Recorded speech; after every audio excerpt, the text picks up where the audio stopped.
Enon, who's on the phone in London. Enon, hello, thanks for calling. Do you think Prince Harry could give the royal family the fillip, the lift that they need in popularity? That goes without saying. Harry is the golden child, I'm afraid. He's the one that can lift up the monarchy. But hey-ho, 5 years ago, he desperately had to leave the royal monarchy because of risk between the family and building up the press, the tabloids, and the ill things that have been said. Harry must be able to defend himself, and that's what he did. Should he return? No. He has a life now. He has a career that is global. He's doing very good around the world.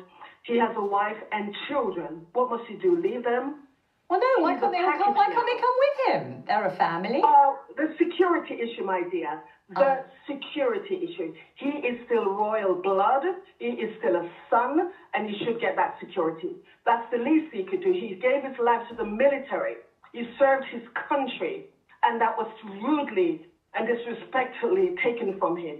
He should have his right to come and see his grandchildren, as one of your panel said. How do you think? I think Christo would like to ask you something. Eden, that was his choice. He chose. Do not use the word choice. It was his choice. Do not use the word choice. No one walks away from pomp and ceremony because they are, everything is well. It was not well. The Fab Four dissolved. Competition and constant jealousy. Why couldn't he then just leave, which I would have supported, and then just not say anything else? Why did he have to leave and then keep attacking the family? He has not attacked anyone. He has defended his wife, family, against a tabloid that constantly rebuke him and discredit him. He has a voice and it should be heard. Why can't he tell his own story? Well, he has told it. The debate around whether Prince Harry should return to royal duties has resurfaced again, and once more the voices of the people prove louder, clearer, and far more grounded in truth than anything you will hear from the palace's official spin doctors or their friends in the UK press. A caller named Enon brought fire to the conversation by declaring something that many have always known, but that the monarchy and media try desperately to silence. Harry is the golden child. Those words ring with undeniable power because they cut through all the noise. For years, the tabloids have tried to reduce Harry to a caricature: reckless prince, runaway royal, disgraced son. But the reality is, Harry has always been the most relatable, the most compassionate, and the most grounded of the Windsor family. When Enon called in, the truth was unleashed. Harry is the one who could have lifted the monarchy. Harry is the one who connected to people in ways William never could. And Harry is the one whose absence has left the monarchy struggling to maintain relevance. Let's unpack what Enon said, because it speaks to the heart of why Harry is so beloved and why he should never be forced back into a system that treated him and Meghan with cruelty. Enon was very clear. 5 years ago, Harry had no choice but to leave. The environment was toxic beyond repair. He was being suffocated by an institution that demanded silence while planting stories against him and his wife. And when Meghan entered the picture, instead of celebrating a strong, compassionate woman who represented the very diversity and modernity the monarchy needed, the press and palace alike painted her as a villain. That's when Harry drew the line. He left not because he wanted to abandon duty, but because his duty to protect his wife and children outweighed any loyalty to a system that had betrayed him. Enon's call nailed this point beautifully. Harry should not return because he has built a new life where he can finally breathe. He is a blood royal, yes, and his birthright should guarantee him security and protection, but that does not mean he must chain himself to the same institution that caused so much harm. The UK press, of course, cannot stand this narrative. They need Harry in their headlines. They need Meghan as their punching bag. And so every time Harry speaks, whether it's at Invictus or at a charity event, they recycle the same tired question: should Harry come back? This question is not asked in good faith. It is bait, designed to reframe Harry as somehow lost without the monarchy, when in fact it is the monarchy that is lost without him. Just look at the last few years. William and Kate have been labeled lazy royals, Charles has been criticized for his detachment, and public interest in the monarchy is waning rapidly. Meanwhile, Harry and Meghan are thriving in California, securing deals, launching meaningful projects, raising their children with love and freedom. Who truly seems happier and more fulfilled? The answer is obvious. Enon also did something important in that call. He reminded everyone of the truth about the silence. After leaving, Harry and Meghan were quiet for over a year. They did not rush to Oprah. They did not publish a book the next day. They did not release documentaries overnight. They stayed silent, hoping that their absence would give them peace. But what happened? The palace and its sources kept briefing against them. The media kept firing grenades at Meghan especially, branding her as difficult, as manipulative, as some kind of schemer. Enon exposed the hypocrisy perfectly. The Sussexes only spoke out after enduring a relentless smear campaign. They defended themselves after being attacked, and for that, they were branded traitors. Think about that. If someone lies about you every single day, planting stories to destroy your reputation, do you not have the right to defend yourself? Harry and Meghan did what anyone would do.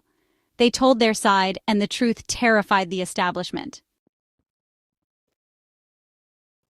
But the establishment has its loyal foot soldiers. Vanessa, who cut off Enon's truth-filled call, represents exactly what is wrong with how these debates are moderated in the UK.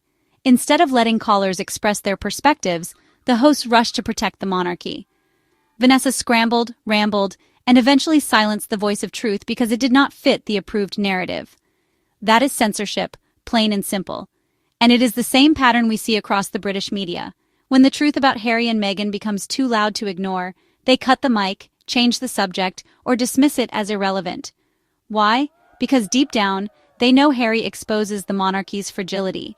They know Meghan's strength exposes the insecurity of the so-called royal machinery.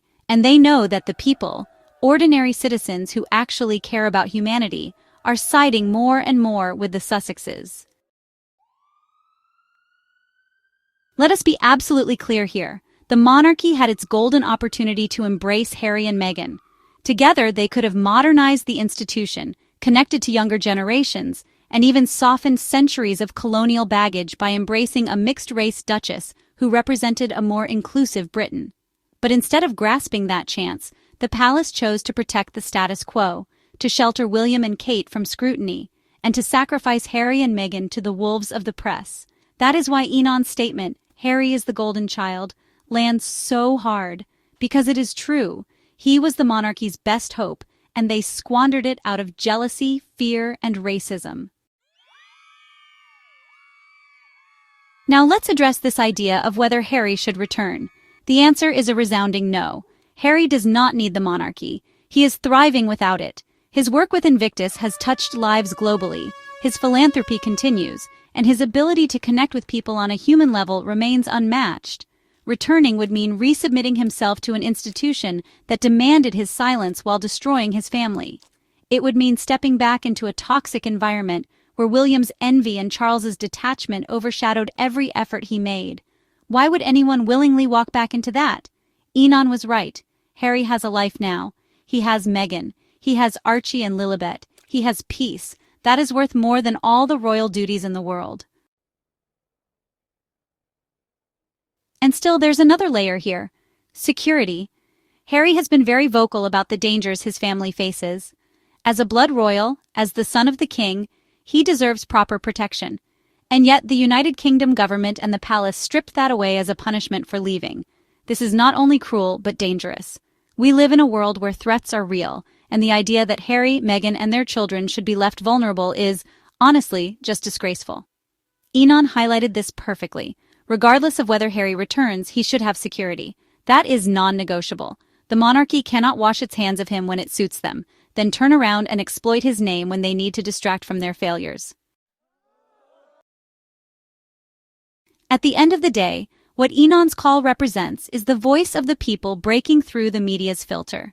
It is the undeniable truth that Harry and Meghan are not villains but survivors, not deserters but visionaries, not disgraced royals but liberated ones. The United Kingdom media will continue to distort, the monarchy will continue to fumble, but voices like Enon's will keep cutting through the lies. And as long as they do, Harry and Meghan will remain exactly what they are, free, thriving, and loved by millions who see the truth. So should Harry return to royal duties? No. He should continue living his life in peace, building his legacy on his own terms, alongside the woman he loves and the children he adores. And while the monarchy continues its slow decline, Harry and Meghan will continue to shine, not because of titles, not because of palace connections, but because of their authenticity, their resilience, and their refusal to bow to a system that never deserved them in the first place.